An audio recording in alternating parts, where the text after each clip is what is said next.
गुजिदाइनथि NDFB नि गायसन सान दिनैनि नैबे हाबाफारिखौ दैदेननाय मानगोनां दैदेनगिरि बे मेलावनो बाहागो लानाय रायजो राजा नोंथांमोन लोगोसे मानिजाथाव सिबिजाथाव बारग' एनडिएफबि लोगो नोंथांमोन बयनिसिमबो दिनैनि नैबे गोथार बुब्लिनि गोजोन आरो गाहाम हामलायथिखौ जासिहरग्रोनाय थाबाय। आसा खालामो बयबो मोजाङैनो दङ।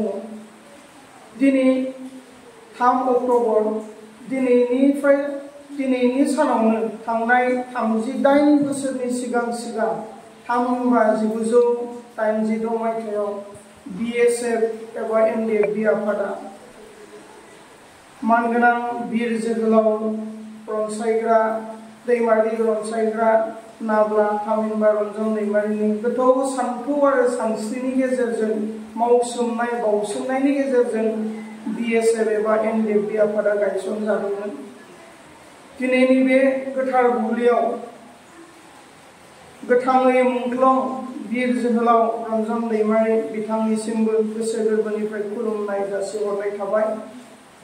जायफ्रा दिनै दुखु दाहा सैसोनानै जोबथेसालियाव जोबथेजानानै दङ, सरकारजों बर' हारिनि खामानि मावनायाव दाय फोनांजानानै दुखु दाहा लानानै दिनै जोबथेसालियाव जोबथेजानानै दङ, बिथांमोननिसिमबो गोसो गोरबोनिफ्राय अननाय खुलुमनाय आरो सिबिनायखौ जासिहरनाय थाबाय।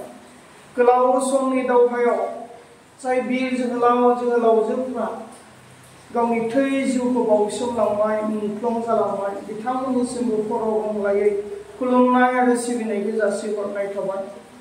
जाय मुंख्लं बिर जोहोलाव जोहोलावजोफोरखौ जोनोम होग्रा बिमा बिफा नोंथांमोननिसिमबो united form of ex NDFB नि जानानै रोजा रोजा साबायखर जासिहरदों, लोगोसे खुलुमनाय जासिहरदों।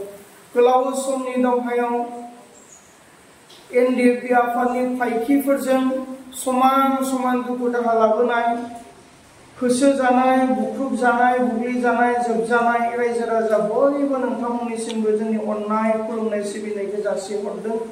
लोगोसे मेङा जासे आखायाव हाथियार लानानै बर' हारिखौ बेंबोनाय सिबिबोनाय साफ्रोम जोंनि बारग' एनडिएफबि लोगो नोंथांमोननिसिमबो दिनैनि नैबे गोथार बुब्लियाव गोसो गोरबोनिफ्राय रोजा रोजा हामलायथि जासिहरदों।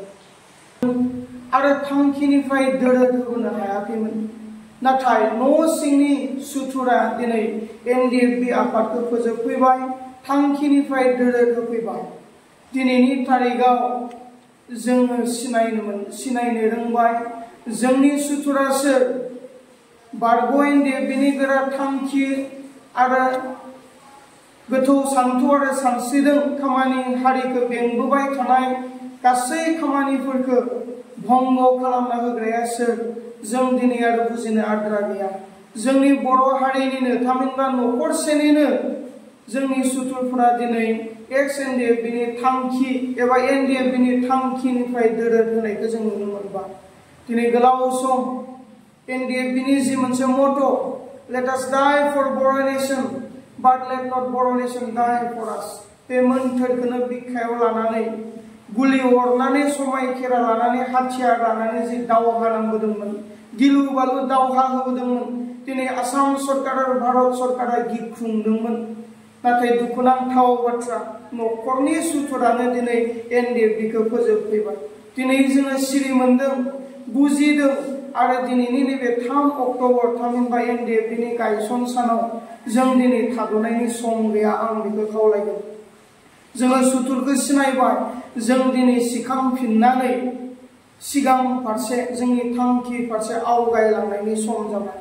नंगौ जोंहा दिनै आखायाव हाथियार गैला, सुक्तिनि उनाव गासैबो हाथियारखौ जोङो आसाम सरकार आरो भारत सरकारनो गथायनानै होबाय। नाथाय दिनै जोङो मेलेमनि दावहा नांनो नांगोन। जोङो जोंनि मेलेमनि दावहानि गेजेरजों जोंनि थांखि फारसे जोङो आवगायलांनो नांगोन। बिनिखाय बेयाव जथुमनाय साफ्रोम रायजो राजाजों लोगोसे साफ्रोम आंनि बारग' एनडिएफबि लोगोफोर, लोगोसे गासै बुहुम बिखायाव थानाय बर' रायजो राजाफोरखौ दिनैनि नैबे गोथार बुब्लियाव आं बेखौनो खावलायहरगोन जे जों दिनै थाद'नायनि सम नङा। जों जेनाखै, जोंखौ सोरबाया फेजेननो नागिरदोंब्लाबो जों जेननाय लानायनि सम नङा। मानोना जोंनि गोसो गोरबोआव हारिखौ अननाय आरो मोजां मोननाया दिनैसिमबो रोहो रोहो खामग्लिनानै दङ। बेनिखाय थांखि फारसे जोङो आवगायलांनो नांगोन। जों सिखांनानै सिगां फारसे जोंनि थांखि फारसे आवगायलांनानै बै थांखिखौ मोनहैयागौ मानि जों खामानि मावलांनो आङो खावलायहरगोन। फैबाय थानाय समाव जों जाहाथे बयबो थांखि फारसे सहैनानै बर' रायजो राजाखौ बेंहैनो हायो, बेबायदि गोथौ सिन्ताधाराजों मेलेमनि दावहाखौ जोङो नांनो नांगोन। बेनिखाय बेयाव जथुमनाय मानिजाथाव सिबिजाथाव रायजो राजा बयनिसिमबो आंनि गोसो गोरबोनिफ्राय साबायखर बावदों। नोंथांमोननि सहाय, नोंथांमोननि जोंखौ मदद होनाय अराय सम थाबाय थागोन जोङो बुजिदों। नांनाय समाव आखायाव हाथियार लानानै जेब्लानाखि दावहा नांदोंमोन, जोंनि फायखिफोरखौ दुखु दाहा लानानै ओंखाम संनानै नोंथांमोना जाहोबोदोंमोन, थानो जायगा होबोदोंमोन।